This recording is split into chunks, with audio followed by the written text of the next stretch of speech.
با سلام و عرض ادب خدمت همه تریدرهای عزیز. من هادی آزاد هستم و اینجا کانال منطقه آزاد هست و این اولین ویدئویی است که من دارم توی یوتیوب میذارم. در این سری ویدیوها من سعی میکنم که یک سری تحلیل های روزانه داشته باشم از چارت S&P 500 با نماد SPX و روزانه چند تا نکته از این چارت با همدیگه به اشتراک میذاریم و امیدوارم که در کنار همدیگه بتونیم از همدیگه چیزی یاد بگیریم.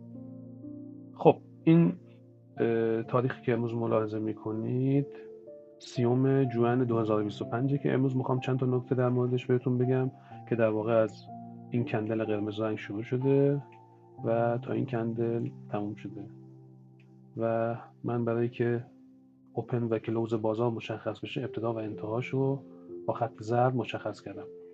این روز معاملاتی، سشن معاملاتی بوده که در 30 ژوئن داشتیم. تایم فریممون تایم فریم 5 دقیقه‌ای هست. خب اگر بخوام یک دید کلی داشته باشیم از امروز، بازار در یک رنج بوده و در انتهای روز یک روند صعودی شروع شده. پس امروز رو ما میتونیم بهش بگیم که روز رنج همراه با روند صعودی که در انتها بوده و این روند صعودی در انتها رو توی نکته ها با هم دیگه در موردش، یکی از نکته هم در مورد همین روند صعودی انتهای روز هست و در موردش بیشتر با هم صحبت میکنیم.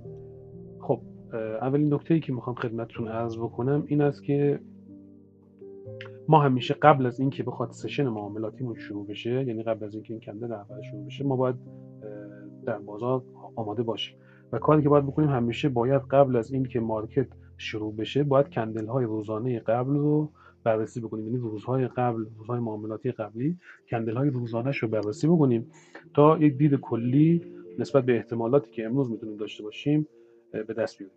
خب این الان ما چارت 5 دقیقه هستیم و تاریخ هم 30 ژوئن. حالا میریم توی تایم فریم دیلی.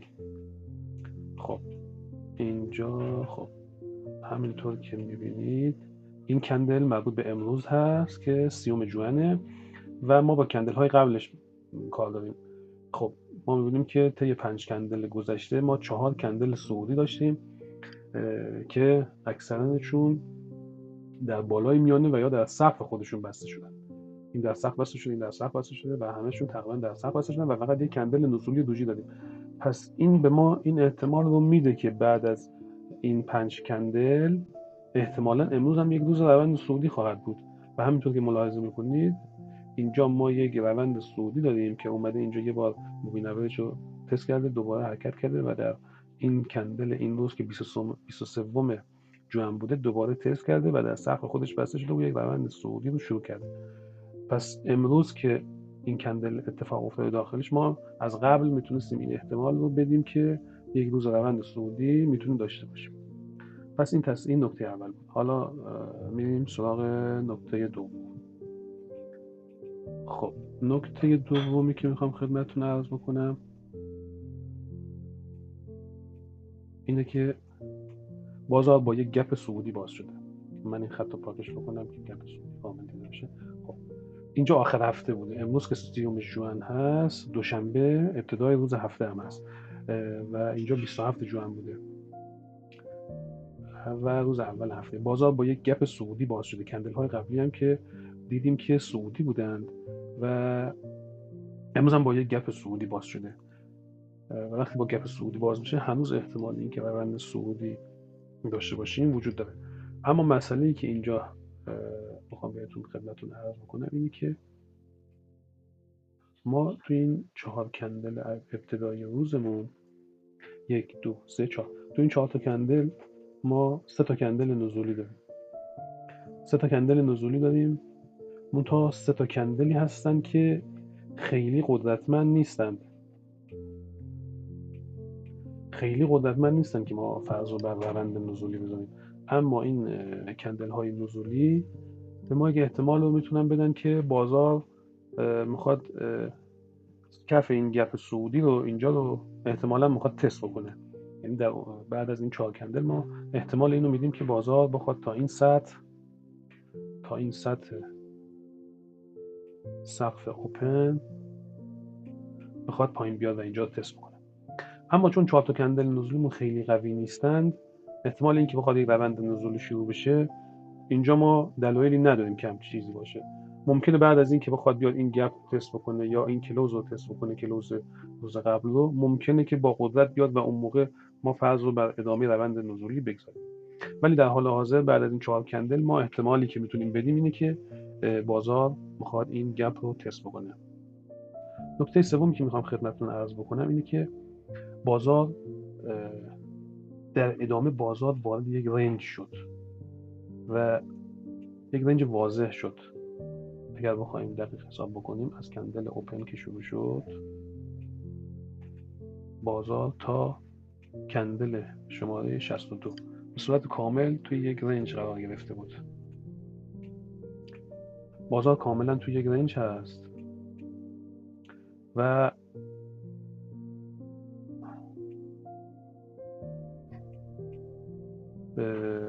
توی این رنج ما کندل های روند صعودی متوالی یا کندل های قوی روند نزولی متوالی رو نداریم و بعد از هر صعود قوی مثل اینجا که این نزول کرد با 2 گام اومد به مووینگ اوریج رسید، یک دابل باتم اینجا ایجاد کرد و یک بازار با 2 گام نزولی تا مووینگ اوریج اومد و یک دابل باتم ایجاد کرد، یک صعود قوی و یک نزول قوی با یک کندل نزولی قوی ادامه پیدا کرد و این صعود قوی و نزول قوی نشان دهنده سردرگمی و سردرگمی نشان دهنده وجود رنج هست. در ادامه ما می‌بینیم که صعود قوی اینجا داشتیم، نزول قوی، صعود قوی و نزول قوی.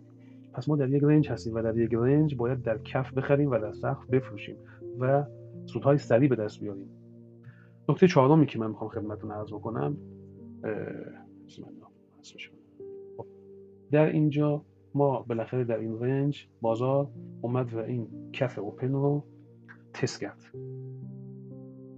کف اوپن رو تست کرد و دوباره به رنج زدن ادامه پیدا کرد و دوباره به کف رنج برگشت و یک دابل باتم بین این 2 تا کندل شکل گرفت و بعد از اینکه این کندل اومد و اینو تست کرد رفت و صعودی بسته شد و بعد از اونم یه فالو توی صعودی دیگه رخ داد. پس بالاخره بازار و فروشنده ها اونقدر اصرار کردن تا تونستن قیمت رو به قیمت کف گپ برگردونن. قیمت کف گپ برگردوندن و بعد یک دابل باتم هم دوباره ایجاد کردن و کندل صعودی بسته شد، کندل بعدی هم صعودی بسته شد و در اینجا یک روند صعودی شروع شد از کندل شماره